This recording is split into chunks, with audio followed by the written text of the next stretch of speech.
When you think of old cartoons you watched while growing up, well, I guess a lot of it depends on your age, but most of our generation thinks of the same few shows. Ben 10, the original shows will always be classics. All that recent shit that's been coming out, I'ma keep it a buck. I ain't paid that bullshit, no mind. I seen like one episode of it a few years back. Shit was buns. I ain't never picked it up again. The original Teen Titans Go was funny, I'm not gonna lie. I don't agree with a lot of the hate for it, but it will never touch the original Teen Titans show. Sorry. Probably the most praised cartoon from our youth, though, is Avatar: The Last Airbender. It's birthed multiple live-action remakes already, none of which have been particularly well-received by fans of the original show. The movie was a slice of garbage with a side of ass, generally one of the worst adaptations of anything ever. The Netflix show, it has its issues, mainly the pacing and some of the things they changed. But the original show will remain a classic no matter how many questionable adaptations are made. You'll rarely find a person that genuinely dislikes it. But why? What about the show makes it so widely loved, praised, and respected? Well, here are, in my opinion, the 6 things that make Avatar special. First and foremost, it mastered the art of mystery. There's a lot of things a show can do to subtly pull the watcher in even more. The visuals, an interesting storyline, obviously, but another thing they can do is create an aura of mystery. It makes everything way more interesting, and for some characters, it makes them more intimidating. We didn't see Ozai's face a single time in like the whole first 2 seasons, I think. We knew him as this dark, shadowy, monstrous figure. Shit made you wonder, what the hell does dude look like? Is he some freaky, deformed monster? Is he just ugly as shit? Of course, he ended up looking like a normal dude, but by that point, we'd already built him up in our heads to the point that it wouldn't have even mattered if he looked like a regular-ass Jeffrey that worked at the Dunkin' Donuts down the block. In our heads, he was already the big, bad, monstrous Fire Lord. Letting his terrible actions speak for themselves instead of his looks for 2 whole seasons was a perfect decision. Omission is the best way to build mystery, and mystery is the best way to make your audience actually scared of certain characters. People fear what they don't know is a very true statement. It's even better that even after they showed his face, he was still strangely absent for a while. It was kind of eerie. Getting too familiar with the character can cause you to lose the feeling of uneasiness you had because before, their appearances were scarce. In universe, it's the same thing. Zuko even questions at one point after returning to the Fire Nation where his father is because it was making him uncomfortable that he'd seen everybody but him. The lack of his presence made him uneasy, just like it did for us. Another example of omission that served the story was Iroh's great failure at Ba Sing Se. Throughout the show, we get hints that something major happened in the past.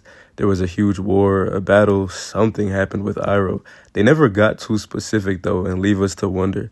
That wonder pulls us deeper into the story and takes advantage of the viewer's curiosity. All the way well into Season 3, we still don't know exactly what happened in Ba Sing Se, and the slow build-up towards it, especially with the inclusion of a secret group like the White Lotus and its reappearance when Sokka gets trained by the Master. I don't know, maybe I'm just nosy as shit, but that's the easiest way to get me to lock into your show. Tell me something I can't know yet. On God, I'm gonna stick around till I know.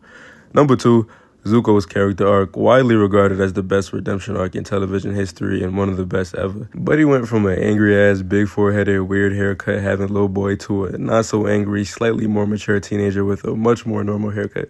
Zuko's character arc is unique because it checks every single box for a perfect villain atonement story.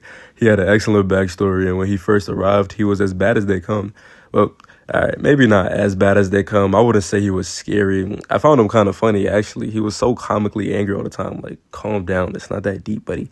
He went through a lot of personal realizations through the show, along with a possible attempt at suicide, falling out with Unk, almost contributing to the end of the world as they knew it, and then realizing he was tripping at the last second. The best part about it, though, was the deeper themes of indoctrination, oppression, and the mindset of colonizers and the next generation that they raise. I also like that they didn't do the thing where somebody gets a redemption arc and then they just kill him. Writers do that shit all the time because they can't find a realistic way for a normal society to accept the villain back, and it's mad annoying. Reason number 3, the bending. Pause. It's getting harder and harder to make a power system in a show that's completely unique and original as time passes because all the ideas are getting used up. Bending was almost entirely unique, though. Obviously not the element aspect of it, but the nations, each with their own elemental power. The extent it can be used to with different variations like blood bending and metal bending and all that. Wouldn't say entirely original or unique, but a creative way to set up the powers in the show. Reason number 4, Iroh quotes, of course. What would Avatar be without Iroh? My all-time favorite Avatar character, I'll be honest. My son had bars. Listen to this shit. Listen. In the darkest times, hope is something you give yourself. That is the meaning of inner strength. Talk that shit, boy. Life happens wherever you are, whether you make it or not. Okay, wisdom. While it's always best to believe in oneself, a little help from others can be a great blessing. Alright, make friends and shit. Positivity.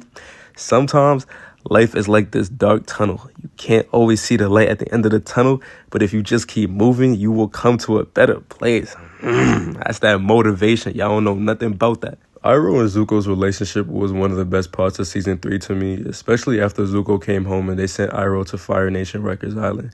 Fifth for me would be the show's ability to take itself seriously when it needed to. We're all well aware of a certain big franchise that doesn't know how to stop making corny ass jokes. Let me not even get into that. Thor Love and Thunder still aggravates me to this day. Avatar had his fair share of cornball shit, especially from Sokka, but when the show decided to lock in for a second, it was all the way locked in. Zuko's scene where he shouted at the sky, banger. Azula's breakdown, magnificent. Aang's entire inner struggle over killing Ozai, perfection. Iroh mourning his son, one of the best scenes in the show. The whole MCU doesn't know when to use humor and when to leave it out used to be exaggerated, but after Love and Thunder, I don't think it's much of an exaggeration anymore. Especially because it's bleeding into other movies and shows because everybody's trying to replicate it. Last but not least, though, it's, of course, the final battles. Zuko versus Azula, Aang versus Ozai. The build-up was ridiculously good for both fights, especially Zuko and Azula. The entire show pretty much displayed how deep their sibling rivalry went. The jealousy on Zuko's end as he yearned for the affection Ozai showed Azula, just for him to realize that he didn't need it, and there was more important things than chasing after the love of someone who would never genuinely care for him. Azula's spiraling mental state as she turned into a crazed, paranoid shell of herself. Then there was Aang's internal struggle over killing Ozai. The fight itself went dumb too. I swear to God, I was a little ass kid watching the finale for the first time and I was turned. Aang grabbing his beard get me out my seat every time, bruh. It's rare for shows to have finales that are widely viewed as great, and there is some griping here or there on the internet about Aang not killing him, but I'll always think it was an incredible ending. All them people that criticized the end cause Zuko and Katara should have got together, bruh, get the fuck on, boy. Ain't nobody trying to hear that bullshit. We don't give a fuck. Thanks for watching, whoever's still here. Not gonna lie, I made those first few videos and then dipped for like a month. I need to lock in. I got commitment issues, no Batman. I'ma see y'all another time. Safety.